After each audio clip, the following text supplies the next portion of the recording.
여러분 안녕하십니까? 여기는 미국의 수도 워싱턴 DC고요. 오늘 최목의 알랑가 몰라 TV를 7080 세대들에게 너무도 익숙하고 잘 불리어졌던 플래터스의 이 Only You라고 하는 곡의 테너 색소폰 연주로 오늘 방송에 문을 열도록 하겠습니다. 지금 한 2회에 걸쳐서 이 조 바이든 대통령께서 앞으로 이제 발효하게 될 시행되게 될 그 불법 체류자 구제 법안 일명 그 245I 사면 조항에 대해서 지금 말씀을 드리고 있는데 오늘 그 세 번째 시간으로요. 앞으로 있게 될 조 바이든 대통령의 그 사면 조항이 시행될 것을 일단 가정하에 그럼 지금 이 순간에 우리가 무엇을 준비해야 될 것인가에 관련해서 말씀을 드려보고 있습니다. 오늘은 그에 맞춰 그 취업 이민을 통해서 이제 영주권 수속을 진행하는 그러한 캐테고리로 어떤 절차와 어떤 자격과 어떤 진행 과정이 되어지는지에 대한 내용을 오늘 방송을 통해서 소개해 드리도록 하겠습니다. 취업 이민은 일단 여러 가지의 그 캐테고리가 있습니다. 제일 우리 한국 분들이 많이 하는 취업 이민의 3순위 EB3라고 부릅니다. 3순위에는 스킬드 케이스와 non 스킬드 케이스, 숙련공 케이스와 비숙련공 케이스가 있는데요. 예전에 한 90년대, 2000년대 초만 하더라도 우리 한국 분들이 미국에 오는 수단으로 이제 바로 이 EB3의 non 스킬드, 이 비숙련공 케이스로 닭공장이라든가 혹은 육가공 회사라든가 기타 기술을 요하지 않는 경력을 요하지 않는 이런 직종에 있는 포지션으로 영주권을 상당히 많이 신청을 하고 취득을 하였습니다. 그러나 이제 요즘 들어 우리 한국도 경제가 성장이 되고 OECD 국가에서 약 뭐 10위권 안으로 일단은 잘 사는 나라로 등극이 되었기 때문에 미국에 있는 이민국에 있는 그 관료들이 볼 때에는 한국에서 미국에 이민을 해 오시는 분들이 취업이민 3순위 비숙련공으로 들어온다라고 하는 것 자체를 좀 의심하는 그런 경향들이 많이 있습니다. 그래서 이런저런 여러 가지의 구차한 그런 그 증빙 서류들을 원하기도 하고요. 또 때로는 그 현장에 가서 실제적으로 인력이 필요한지 필요치 않는지에 대해서 검증하기도 하고 또 주위에 있는 여러 사람들에게 이 사람이 과연 취업 이민 3순위 난 스킬로 미국에 이민을 가려고 하는 게 맞는지 틀리는지를 또 검증하기도 하는 아주 복잡한 그런 과정을 거치면서 기각되는 율이 상당히 많습니다.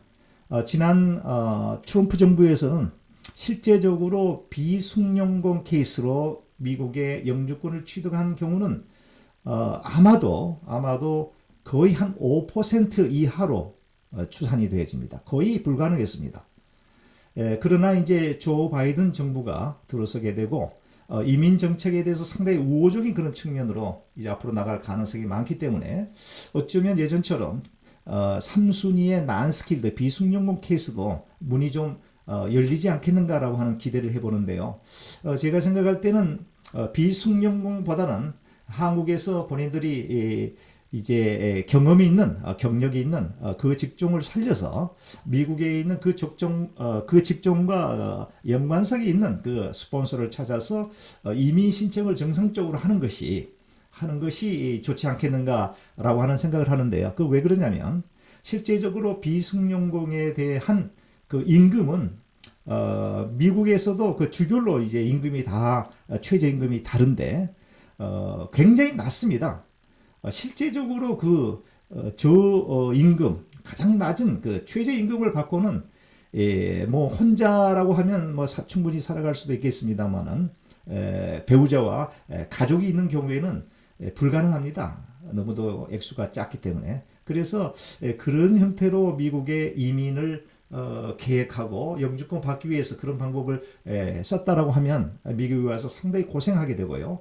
낭패를 보는 경향이 있고 초창기부터 미국에 대한 기대감으로 이제 미국 이민을 선택하셨을 텐데 오자마자 상당히 그 미국에 대한 삶에 대한 그 실망과 때로는 여러 가지 가정의 문제들로 인해서 이제 이런 것들이 스트레스가 되니까 집에서 서로 부부간에 잦은 그 트러블이 있게 되고 그로 인해서 가정이 파괴되는 그런 경우들도 많이 있고요. 물론 이런 경우는 이제 극단적인 예가 되겠습니다만은 이제 그런 경우들이 많이 있다라고 하는 점을 여러분들이 이해하시고요.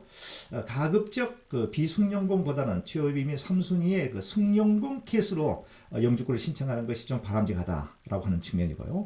그렇다면은 비숙련공과 숙련공의 차이는 무엇이냐? 네, 비숙련공은 말 그대로 경력이 필요 없는 단순 노동직이 되겠고요.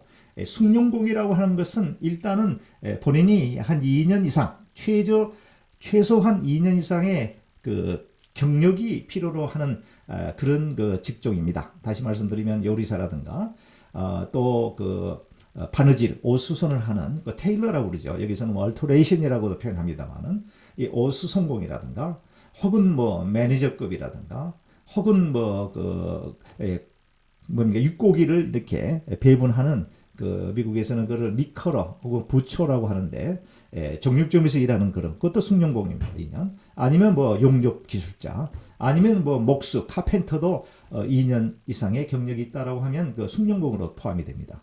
이렇게 돼서 한국에서 계실 때에 본인이 가지고 있는 그 경력을 100%잘 활용해서 살려서 그걸 연관성이 있는 미국에 있는 어떤 스폰서를 찾아서 영주권을 신청하는 방법. 이 방법이 가장 좋은 방법이고요. 한 가지 여기서 유의할 점은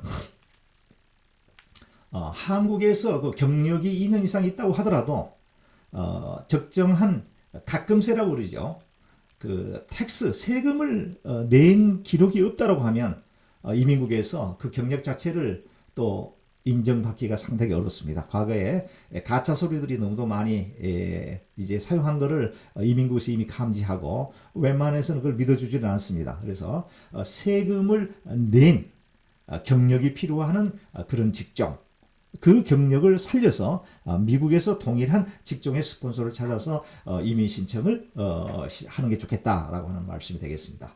자, 그렇게 해서 이제 스폰서가 결정이 되게 되면 그 스폰서는 이제 영어로 패티셔너라고 그럽니다. 한국말로는 초청자라고 그러고 이제 영주권을 받게 되는 한국에서 오시는 분은 피초청자, 베네피셜이라고 이렇게 표현을 합니다. 이 초청자, 패티셔너의 그 자격이 이제 문제가 되는데 결국은 이 패티셔너의 자격은 미국 현지에서 그 직종에 맞는 이 어떠한 그 노동력을 확보를 해야지 되는데 노동력 확보에 어려움이 있는 경우에 해외에서 누구를 이렇게 데려오겠다라고 하는 개념이 그 취업 이민의 개념인데 결국은 미국 내에서 미국 현지에서 적법한 사람들을 찾지 못한다라고 하는 것을 입증을 해야 됩니다. 그렇기 때문에 특별히 스폰서를 선정할 때에 우리 한국 사람만이 할 수 있는 그런 어떠한 기술을 가지고 있다라고 하면 취업 이민하는데 상당히 유리한 상태로 진행을 해볼 수가 있다라고 하는 말씀이고요.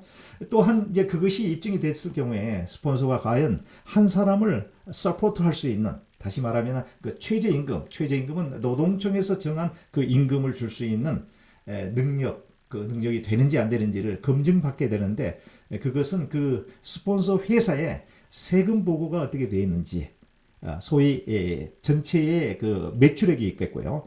거기에 지출 뭐 렌트비를 낸다든가 혹은 종업원도 인건비가 나갔다든가 또 전기료, 뭐 가스료, 뭐 수도요금 이런 모든 각종 공과금 모든 것을 다 뺀 순수한 순소득을 영어로는 네트 인컴이라고 그러는데 그 네트 인컴이 한 사람을 1년 동안 이제 페이할 총 연봉 그 이상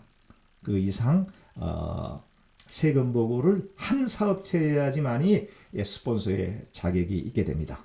그래서 특별히 취업이민 3순위 그 EB3 케이스에 스킬드 케이스 이쪽으로 이민 신청을 하시는 분 미국에서 스폰서를 찾을 때에 무작정 뭐 누가 해준다고 그래서 그냥 덜컥 케이스 넣지 말고요. 그렇게 하다 보면 나중에 가서 그게 기각이 돼가지고 시간과 돈을 완전히 낭비해버리는 그런 형태들이 비일비재하게 많습니다. 그래서 시작하기 전에 고용주의 그 스폰서 자격을 확실하게 세금 보고서를 검증하고 하자가 없을 경우에 충분할 경우에 서로를 집어넣는 것이 아주 중요한 요소 중에 하나가 된다라고 하는 말씀을 드립니다.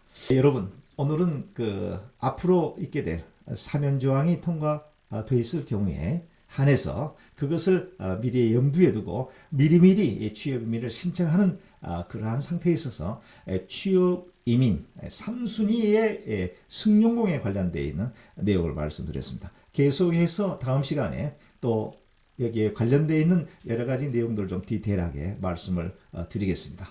오늘 여러분들 시청해 주셔서 대단히 감사합니다. 건강에 유의하시고 다음 시간까지 안녕히 계시기 바랍니다.